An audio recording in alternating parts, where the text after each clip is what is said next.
Live webinar where we're looking at living and working abroad for expats. Thanks for joining us today. What we're looking at today is how living and working abroad can be a taxing life, and we're going to try and put that simply for you and have a look at what the issues are in general for expats and UK expats living and working abroad in the EU and in Cyprus.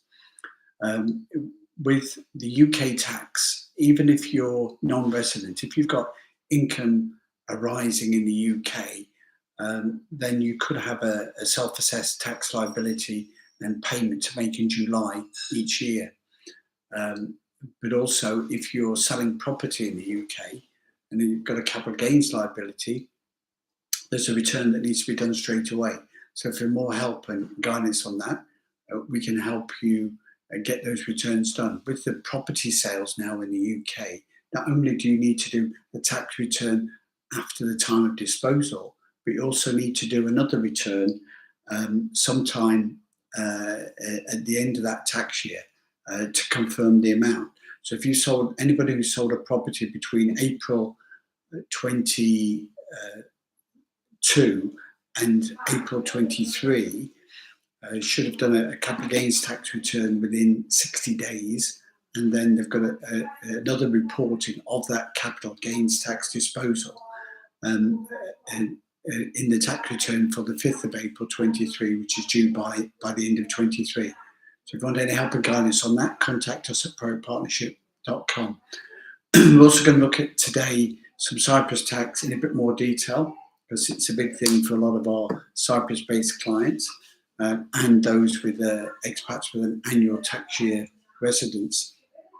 When we're talking about tax residence, we're talking about you can be resident or non-resident, but you can't be tax resident in two countries at the same time. So this is always an issue for you to consider. Where are you permanently based and habitually based in terms of your economic interest? It doesn't mean that you can't have income arising in one country and be taxed in another. But it depends, and it's partly your choice, but it's not your choice when it comes to the law. So this is what we look at. So I want to have a look at a couple of other things at the moment. If you've got a UK state pension, then that is incremented each year in April. So if you're within the European Economic Area or Switzerland or Gibraltar, or certain other countries, but by no means all, then there's a social insurance agreement between the UK and those countries. So if you're receiving a UK state pension, you'll get the annual increase each April, which is the cost of living index. But you need to be aware that if you're living outside one of those countries, you don't get that indexation. So if you're an expat and you go back to the UK, should let the tax authority know straight away, because your UK pension will be then uprated to what it should have been if you've been receiving a flat rate while living and working abroad. And you will get that enhancement. But there's other circumstances that you should change, and it's the same with any UK benefit. But if you're abroad and you're receiving a UK benefit like a state pension, and your circumstances change, then you need to notify the pension payment office. That includes if you become non-resident or move back to the UK. But it could also be if you get married, or even if you start living with somebody, not in a marriage or civil partnership. It could affect your entitlement to not necessarily state pension, but if you're receiving a bereavement pension as a widow or widower, then that could affect your entitlement to that pension. So any divorce, any marriage, any change of legal relationship, even if you're abroad, regarding a UK state pension, you should let them know.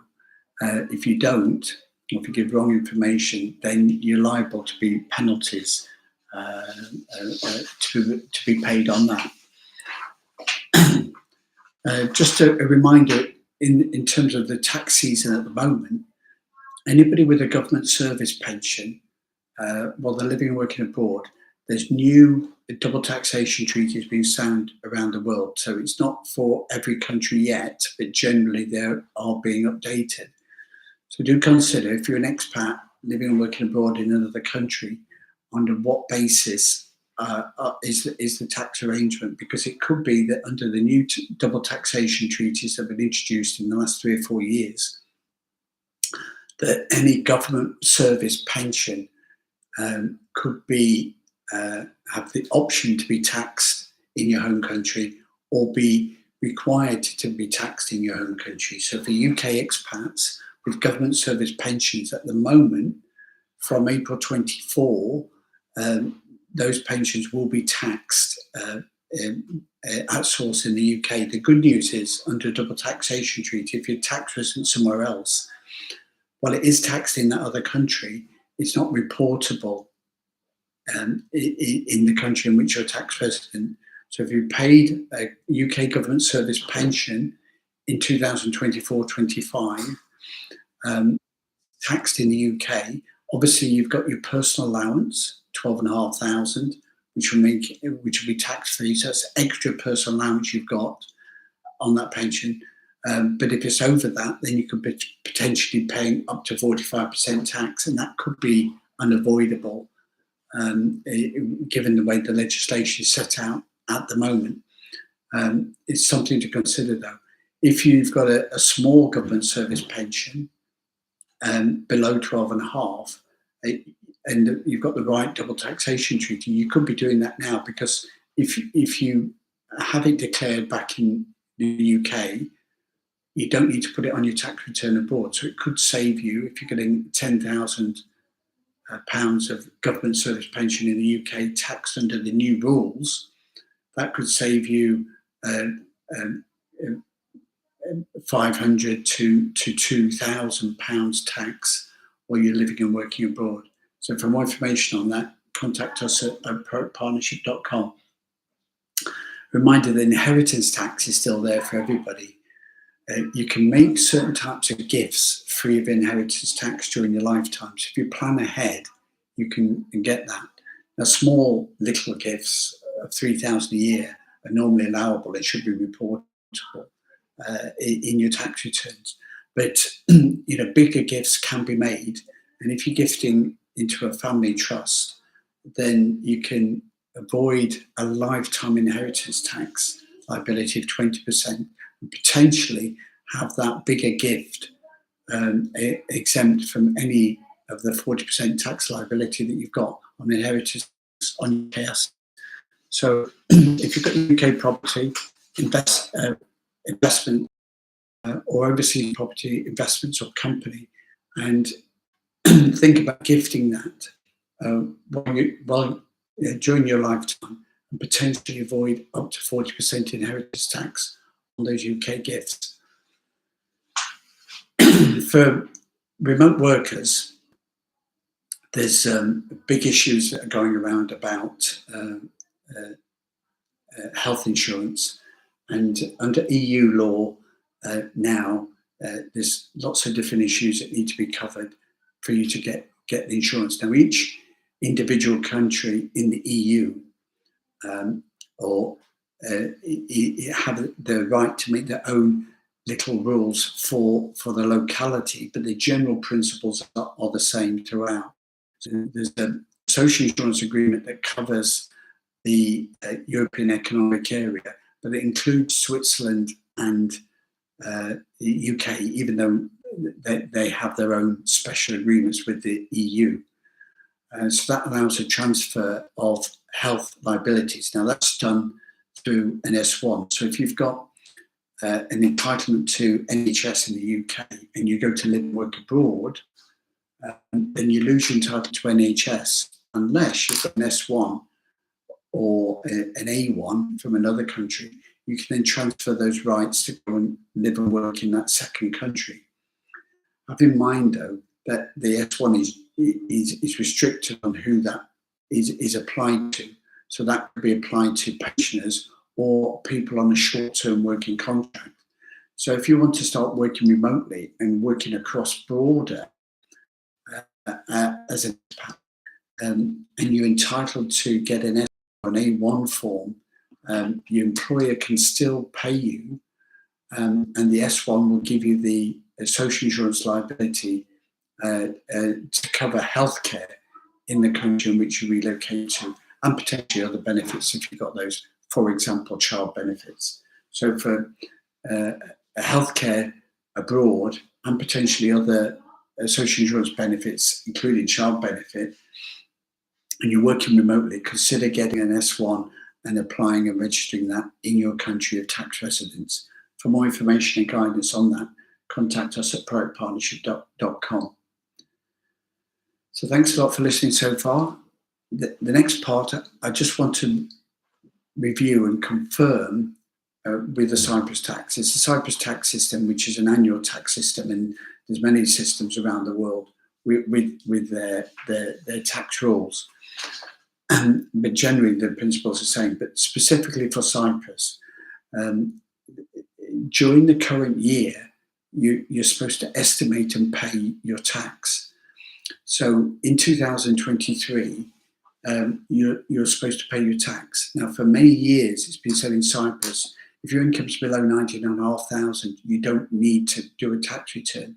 Well, that's technically not true. If you've got a company with taxable income, i.e. it's not dormant, then you have a provisional tax return to do in July and December each year. If you're an individual with taxable income, then you could have a liability to make a provisional tax return. Now, what the Cyprus rules say is that if you've got salary, pension, dividends, or interest, you don't need to do that provisional tax return. But that is referring specifically to Cyprus salary, Cyprus pensions, not pensions taxed in Cyprus, pensions paid from Cyprus, dividends and interest. So when you've got salary, pension, dividends and interest that have been paid from Cyprus, the payer will deduct any health tax that's due, and therefore there'll be no, or an income tax that's due. So there's no additional taxes that are due on that. So an expat who's got salary or pension or dividends or interest from abroad, no matter how much, is going to have a Cyprus tax liability, even if that's only the health tax, at around 2.5%. Any worldwide income is going to give rise to taxable income, and therefore an expat should do a provisional tax return, and that will be due in July and December each year. As ever with Cyprus, they open the portal and you can pay during that window, but actually it doesn't become overdue until it's more than a month late. So the time for paying a provisional tax in July, the deadline for ultimate payment is the end of August. So consider that, because if payments are late, there's an interest penalty on the tax that's overdue, which can be as much as 10% if that first assessment is not made by the 1st of October. The second provisional tax amount is payable in December, and before December each year you can make an adjustment to the tax for the amount that's due, and to either increase or decrease the amount. It's important that by the end of December you've got an approximate amount which is at least 75% of the tax that's due, because otherwise it can impose an additional penalty on top of that for an under-declaration of the tax. So any final revisions can be done by the end of December. So it's important now in July to do something and get your estimated income in. You can revise that by December, but then it has to be in line with your tax return next year. So the balancing payment for 2023 will then be due by the end of July each year. So the end of July is when the tax return for 2024 is supposed to come out and be available from March to submit by the end of July. So this year Cyprus is late. So the tax returns didn't become available to submit in July. They didn't become in March. They didn't become available until the middle of July. And so the deadline for submitting them has been extended to the end of September. And any balancing payment has to be made by the 2nd of October 2023 on 2022 income. So if you're an expat who just had salary or pensions or dividends or interest or any other type of income from abroad that's not been taxed at source, not been paid Cyprus taxes, including the health tax, then you have a liability to pay that balancing payment, which you can't make until you do your Cyprus tax return, which is due now.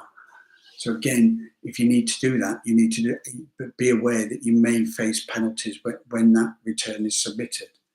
So for more information and guidance on that, contact us at proactpartnership.com.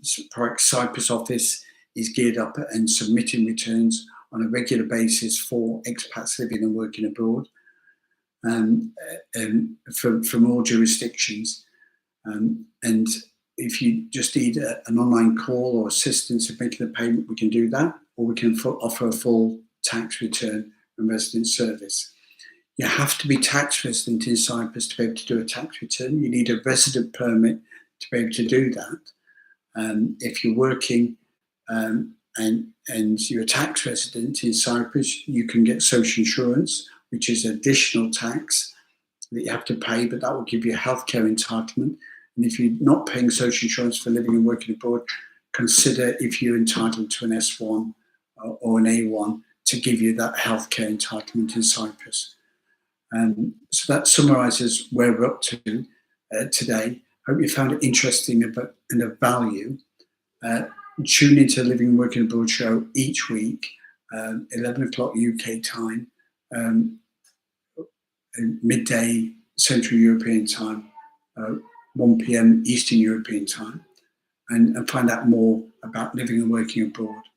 It can be taxing, but there's also ways to simplify it, and Proact are here to help you. In the coming weeks, we'll be featuring other technical issues. Transfer pricing is becoming more robust around the world. So when an expat is living and working abroad and they are working on a company, you can have a company that's tax resident in one country, and you individually can be tax resident in another country. Works very well for countries like Cyprus, 0% dividend.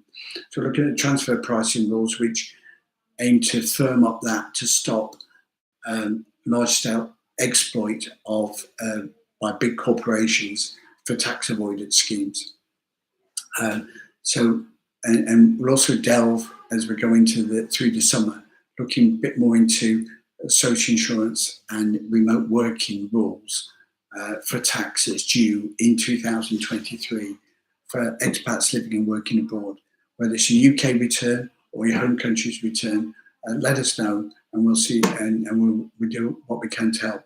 You can book a free review if you're a new client online at proactpartnership.com. You can contact us there, or you can also book a consultation. So if you just want some guidance and advice, we do online paid-for consultations, which are available at our website. Go to our store at proactpartnership.co.uk. Thanks a lot for listening, and we'll see you again next time.